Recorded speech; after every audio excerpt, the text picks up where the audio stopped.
مساء الخير مع الأستاذ خالد البلتاجي، رئيس لجنة البريدج بنادي سبورتنج، وهيكلمنا عن حدث هيحصل في النادي كمان أيام قليلة. هو الحدث هو بطولة اسكندرية الدولية للبريدج. تمام. هتقام من 28 نوفمبر لحد 3 ديسمبر. طيب، ممكن نعرف كام لاعب مشترك في البطولة؟ حوالي 180 لاعب، يعني من 180 ل 200 لاعب حسب التسجيل. بيبقى فيه تسجيل في آخر وقت، بيزيد شوية. اوكي. وهم من 9 دول غير مصر. ممكن نعرف أسامي الدول اللي هتكون موجودة؟ من أوروبا في اليونان، إيطاليا، تركيا وبولندا. ومن الدول العربية في السعودية، الأردن، لبنان، وسوريا والإمارات. ممكن. ومصر طبعا. اوكي، حجم الجوائز المقدمة في البطولة؟ حجم الجوائز 1,200,000 جنيه، وده أكبر جوائز بتمنح في بطولة بريدج في أفريقيا والشرق الأوسط. يعني احنا حوالي 9 أضعاف جوائز أي بطولة أخرى بتقام، حتى بطولات في أوروبا. احنا أكتر من البطولات، من عدد كبير من البطولات الأوروبية اللي بتقام في البريدج. طيب، أنا عرفت إنه هتبقى فيه 3 أنواع للبطولات في داخل البطولة دي. تمام. هو في بطولة اسمها بطولة الزوج المفتوح، تمام. ودي بيلعبها 2 زمايل أيا كانوا. في بطولة اسمها الزوج المختلط، دي بيلعبها لازم راجل وست مع بعض، ميكست بيرز بيسموها. وفي بطولة اسمها اوبن تيمز، دي لازم يبقوا 4.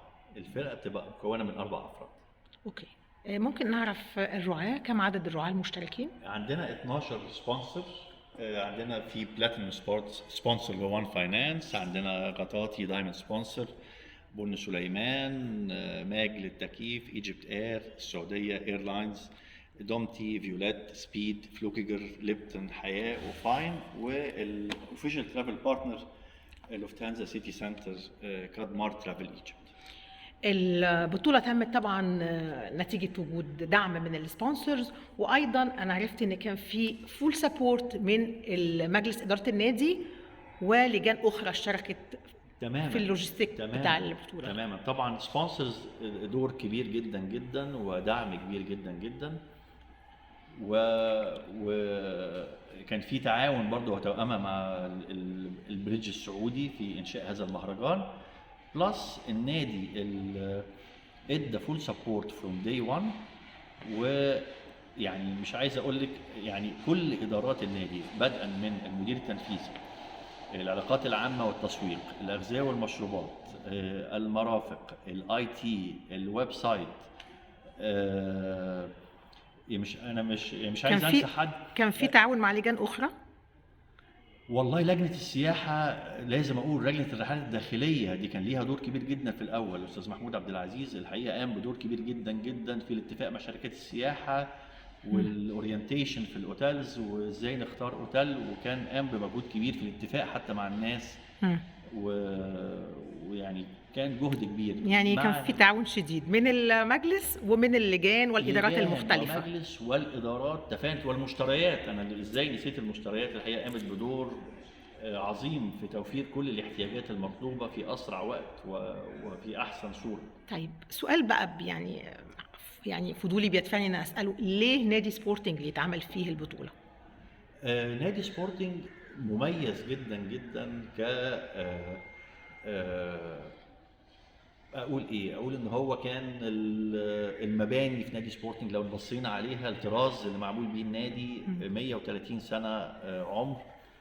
نادي سبورتنج، انا افتكر كلمه دايما اتقالت لي في اول مهرجان عملته هنا في سبورتنج، كان 2001 تقريبا. حد سويسري قال لي we don't have such a club. الانديه في اوروبا كلها بتبقى يا اما جولف كلاب، يا تنس كلاب، يا فوتبول كلاب، يا بريدج كلاب. كلها انديه بتقوم بنشاط واحد صغير. عشان حد يخش النادي يلاقي ملاعب كوره وباسكت وفولي وبيسينات وبريدج وجولف وكروكيه، ده مش موجود في اي حته خالص في العالم. كبريدج بقى هنا، هي البطوله هتقام في قاعه ولا قاعتين؟ البطوله هتقام في قاعتين. والاول قاعه فيهم اللي احنا فيها دلوقتي، ده الصالون. ده اللي الجراند هو سالون اللي في الكلاب هاوس. الكلاب هاوس اللي في الدور العلوي. مجلس الاداره برضو متعاونا ومشكورا وافق ان احنا نستخدم هذه الصاله، لان العدد الحقيقه كبير، وقدره صاله البريدج على استيعابه يعني لا مش يمكن هتكون يستوعب كافيه. هذا العدد. طيب صاله البريدج الرئيسيه هتستوعب كام ترابيزه لعب وهنا؟ حوالي 20 ترابيزه، وهنا في حوالي 30 ترابيزه، يعني أو اجمالي 35. اجمالي حوالي 50 ل 60 ترابيزه لعب. بالظبط. اوكي طيب نروح نشوف بقى قاعه البريدج يلا الرئيسيه. يلا اتفضل. شكرا. شكرا. صالة البريدج نادي سبورتنج. قاعة البريدج. القاعة دي انشأت امتى؟ انشئت سنة 2010 مع الكلاب هاوس الجديد. توسعات قبلها الكلاب كنا هاوس. قبلها كنا عند البنك، فوق البنك. تمام. يعني الصالة دي من 2010. من 2010. الصالة الأول فيها صالون ملحق بيها في بعض الطاولات. هنا المفروض أثناء البطولة هيبقى الحكم، شاشات عرض النتائج، هيبقى هنا في الكيترينج بتاع اللاعبين في هذا كل ده هيعاد تنسيقه. طبعا هيعاد تنسيقه بالكامل. ولو دخلنا هنا بقى، دي قاعة البريدج الرئيسية. أنا شايفة برضو في حالة صيانة كلها. طبعا كل حاجة برضو، إضاءة، ستاير، كراسي تم صيانتها، دهانات. هي القاعة فيها تفاصيل بجد جميلة جدا.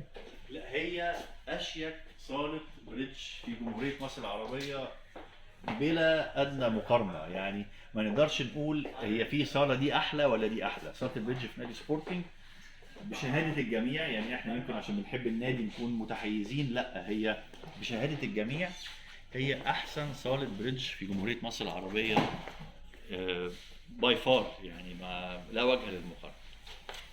تمام. نرجع بقى للصالة إن شاء الله بعد كده لما يتم صيانتها ونشوف هتبقى شكلها إيه، ونتمنى للجنة البريدج والبطولة البريدج مزيد من إن شاء الله النجاح وتفوق لللاعبين المصريين بإذن الله. إن شاء الله يا فندم. وشكرا لمجهودات لجنة البريدج بنادي سبورتنج، أستاذ خالد البلتاجي وكل الجروب الموجود في اللجنة. شكرا جزيلا. شكرا يا فندم. شكرا.